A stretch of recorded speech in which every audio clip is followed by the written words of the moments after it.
What's the meaning of carillon?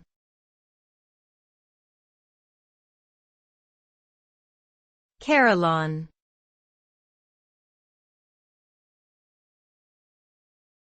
Carillon.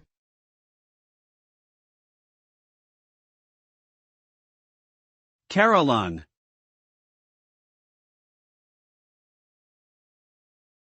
Carillon.